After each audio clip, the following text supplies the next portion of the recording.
จื่นจ้อยเจยบานอยากเคือบาปหานมาคองในแข่งของอินทรีย์คืออย่าได้มีลากะมาเข้าโตซาแต้มเล่าตัวงานโมกหาผ่านตัวไล่หากมันเข้าแปดไปนาย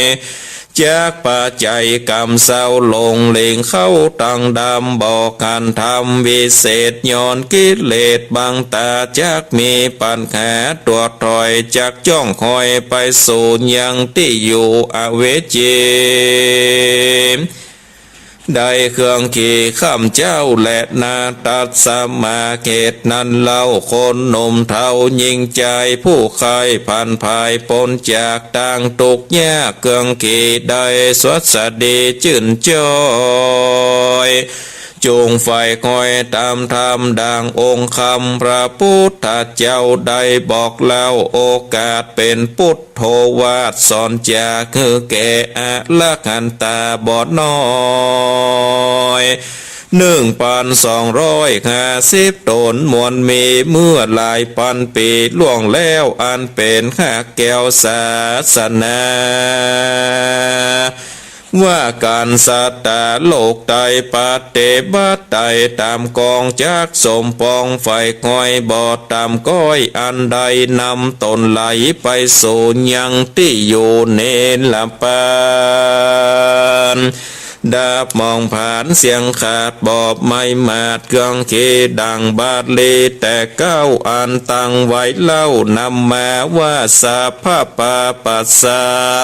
อาการนังคือนิไกกราจากบาปอันกะหยาบโจภาการโกสัตและโสปสัมปตามันคือตานจะใจทักษาศีลไว้ดวงดีภาวนาเมติต่อสร้างโกศลก่อดวงใสสจิตตะปริญโยทปันนังมีใจผ่องแผ้วผาเสดแล้วใส่สีเอตังปุณทาสาสนังกำสอดมีแต่เก้ามี3 ขอดเล่าเป็นไม้ส่วนต่างไปนั่นสายนับอ่านได้ไขปันมี48,000 ธรรมขันธ์บอกขาดเป็นพุทธโอวาทสอนจาบอกสัตตามวลโมได้พรามหูตังเด็กได้เนปนจากต่างตกยากนานาได้ไกลกรา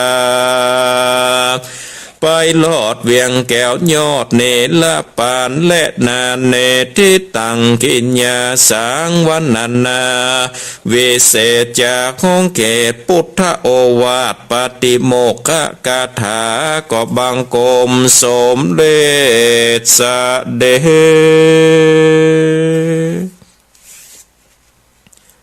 เอาละศรัทธาญาติโยมท่านสาธุชนพุทธบริษัทต่างหลายได้สดับรับฟังพระสัทธรรมเตโอลงไปเป็นที่เรียบร้อยมาเร็วพอเวลาตอนนี้ก็ตี4:42 นาทีก็จะได้เปิดสายฮือกับศรัทธาญาติโยม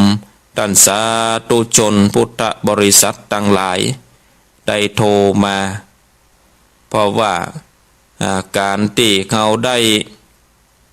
สดับรับฟังพระธรรมเทศนาอันมีชื่อว่าพุทโธวาทพุทธโอวาทนั่นก็เป็นสิ่งที่เฮานั่นนี่ได้สดับรับฟังมาแต่เมินละเนาะคือสัพพะปาปัสสะอาการนังกุสรสูปสัมปทาสจิตตะปริโยทปนังเอตังพุทธศาสนังคือการได้ทำการได้ละชั่วละสิ่งที่มันบดีบางงามแล้วก็การได้กระทำสิ่งที่ดีคือของการละกุศลมีการหืดตานมีการรักษาศีลมีการภาวนา เมื่อได้คือตารักษาศีลภาวนาแล้วนี่ศรัทธาญาติโยมก็ทำจิตใจให้มันมีความสดใสผ่องแผ้วนี่เป็นคำสอนในพระพุทธเจ้าในศาสนาพระพุทธเจ้าทั้งหลาย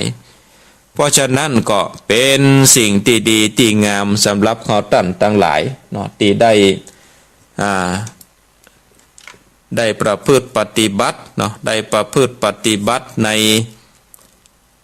นพระพุทธศาสนาของเฮาตอนนี้ก็จะเปิดสายแล้วเนอะศรัทธาญาติโยมที่เบอร์โทรศัพท์0865878177อยู่ที่ในตังใดก็โทรเข้ามาเลยเนอะโทรเข้ามาเลยโทรเข้ามา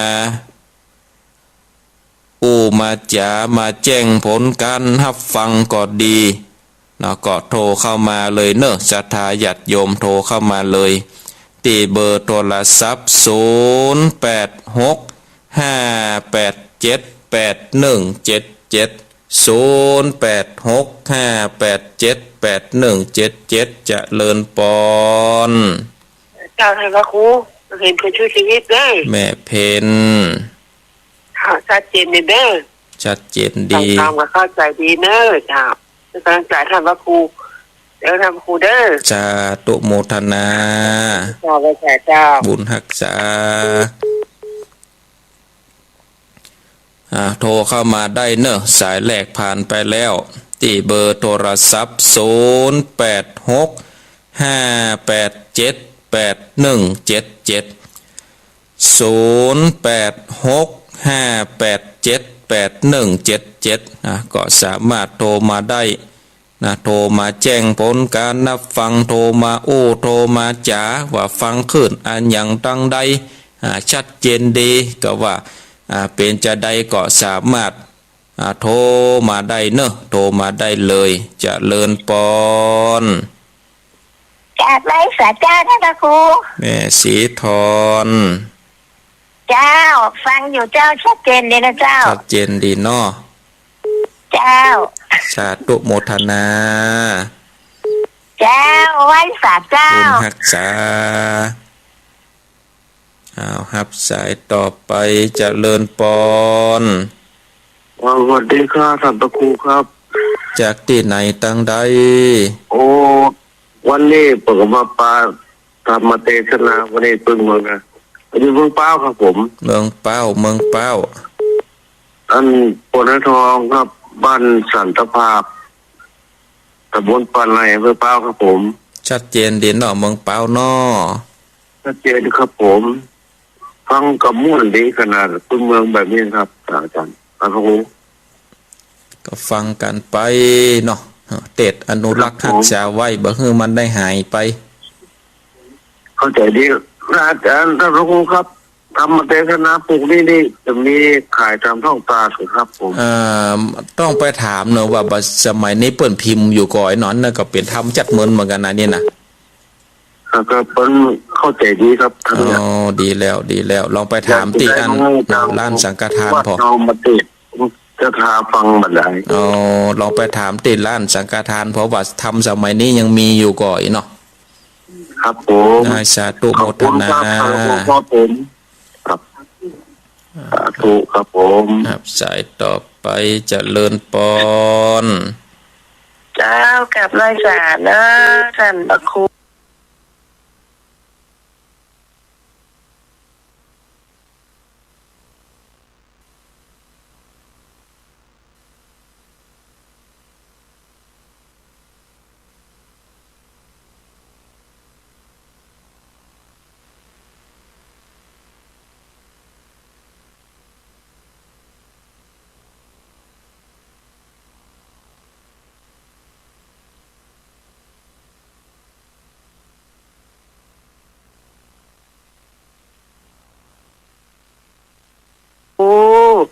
วันนี้ก็มีบุญแถมวัด878177จะเลินปอ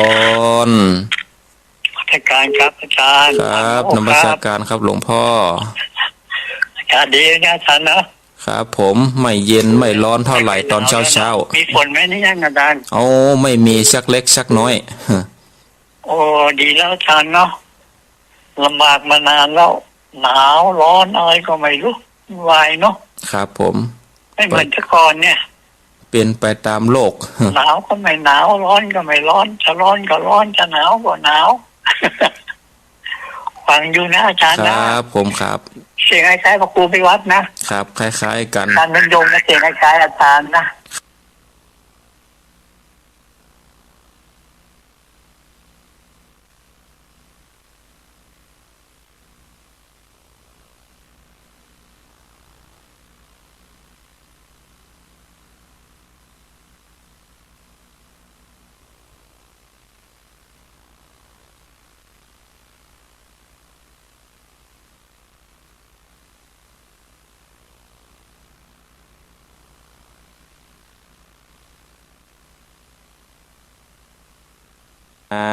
เจ้าสาธุเจ้าสาธุ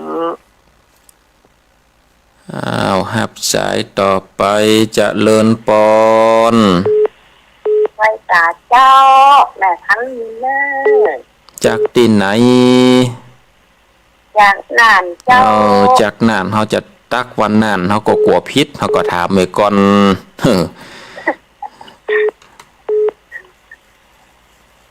แม่ทั้ง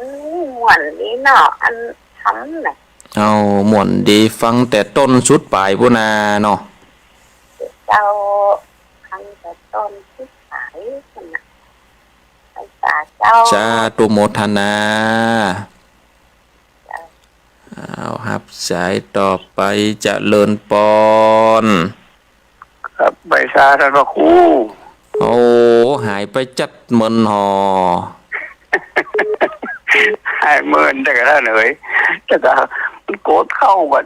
มาได้ยิ่งไปให้โดยเปิ้ล มาบัดตันโดยเปิ่นงา ตลอดท่านออกมาได้นะ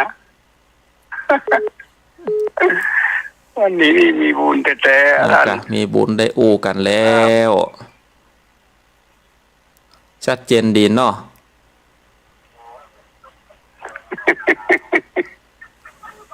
ชัดเจนดีเนาะเจดีสามยอด เอาหลุดไปกันแล้วป่อบุญตันป่อบุญตันเจดีสามยอด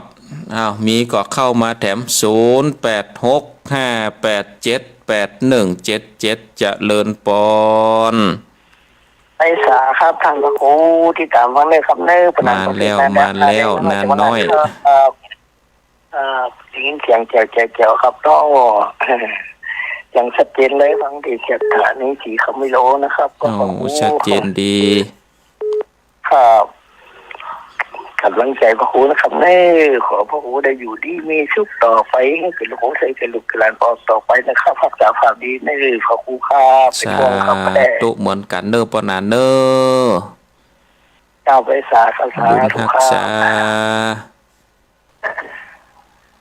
บ ผู้ฟังก็มีสุขภาพร่างกายแข็งแรงถ้าผู้ฟังบ่มีอาตมาภาพก็จะไปเทศน์ให้ฝ่ายฟัง เพราะฉะนั้นผู้ฟังก็ต้องแข็งแรงกว่าผู้เทศน์ต้องรักษาสุขภาพร่างกายไว้อยู่ด้วยกันไปเหมือนฟังกันไป มีผู้ฟังอาตมาภาพก็ต้องเทศน์ตลอด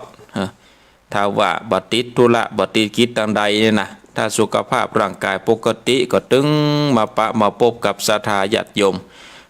หับสายเจริญปอน เจ้า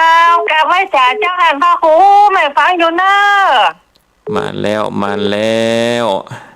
เจ้าไม่ให้กำลังใจท่านพระครูโอ้นำทำคำสอนแม่ขอบคุณเนอท่านเนอ วันนี้เอาให้สักบทสักก้อนกะ เอาอย่างนั้นนะ เอาเลยตามสบาย ตัวแต่อยู่ไก่และกระจายอยู่ไกลบอกไปจังใดท่านพระนำทำคำสอนแม่นไปท่าเนอไม่ฟังอยู่เจ้าละใจว่าโทรบางครั้งมันกำติดเนาะเจ้าเนาะ ใช่ เอาสอเห็นน้อยเนาะเจ้าเนาะ เอาเลย นกยังจะหากินไกล คนไทยจะโอ้ฝรั่งเปิ้นว่าแรดกับจ้างนอนบนหลังคานอนนางบวกน้องจะเป็นปิดคนคิดฆ่าตัวตายตีได้แต่งมาเป็นหลวงเป็นลาย ลืมละ ลืมไปเห็นแล้วนะ มันมาได้ว่าวันเท่าไปถึงวันเลยกับเขาจำกระเทียมเนาะเจ้าเนาะนั่นเนาะเป็นหยังเป็นหยัง เจ้าปีละเจ้า นั่นกะโอ้60 ปลายแล้ว เจ้ากะไว้สารนะเดี๋ยวจะวางของใหม่นะเจ้าเนาะ สาธุโมทนา เจ้าสาธุขอบคุณเจ้า เอาฮับสายสุดท้ายจะเลินปอน เจ้าเลิกสักการเจ้า จากที่ไหน จากลำปางเจ้า ลำปางชัดเจนดีเนาะ ชัดเจนเจ้าบุญวาดเจ้า บุญฟังบุญญาวาสสาธุโมทนาเนอ เจ้า ขออนุญาตยกหูก่อนเนอศรัทธาญาติโยมขออนุญาตยกหูก่อนเวลาก่อนไล่หลังมันนี่แล้วเวลาก็สุดซ้อยแล้วเนาะจะได้ทวนสายก่อนเนาะทวนสายก็มีสายที่1จากแม่เพนคนสู้ชีวิตเวียงหนองล่องสายที่2จากแม่สีทรสายที่3จากป้อน้อยทองเมืองเป้าสายที่4จากแม่สุกแก้วบ้านสีเตี่ยศิราพรสายที่5จากหลวงพ่อปางโม่เจียงดาวสายที่6จากแจงหัวลินเมืองฝางขึ้นอันพระบาทอุดมดังโซไปเห็นแล้วว่าเดี๋ยวนี้สายที่7จากโยมแม่จังหวัดน่านสายที่8จากป่อบุญตันเจดี3 ยอดอำเภอป่าซางสายที่9จากป่อนานประเสริฐอำเภอนานน้อยจังหวัดน่านสายที่10จากแม่สายพินเมืองปานแล้วก็สายที่11จากจังหวัดลำปางนี่ก็ถึง11สายก็สาธุอนุโมทนาตลอดถึงศรัทธาญาติโยมที่เข้ามารับชมรับฟังในการถ่ายทอดทางระบบ Facebook ก็ดีรับฟังทางอินเทอร์เน็ตก็ดีก็สาธุอนุโมทนาเนาะเอาละเนาะศรัทธาญาติโยมวันนี้ก็ได้นำเอารายการมาตั้งแต่ตี4มาแล้วก็จะได้นำเอารายการได้ลาจากศรัทธาญาติโยมท่านสาธุชนท่านตั้งลายไว้เพียงเต้าอี้ก่อนเนาะวันพุธหน้าโอกาสหน้าก่อยมามาพบมาฟังทำกันแถมจะเป็นทำผูกใดทำเรื่องใดก็คอยติดตามรับฟังกันไปเนาะวันนี้ก็ขอนำเอารายการได้ลาจากศรัทธาท่านตั้งลายไว้เพียงเต้าอี้ก่อนขอความสุขความสวัสดีจงมีแก่ศรัทธาญาติโยมท่านสาธุชนพุทธบริษัทต่างหลายคืออยู่ดีมีสุขหลอดพ้นจากสัพพทุกข์สัพพโศกสัพพโรคสัพพภัยนึกคิดสิ่งใดก็ขอคือสมดังความมุ่งมาตรปรารถนาเหมือนกันทุกท่านทุกคนอายุวันโนสุขังพะลัง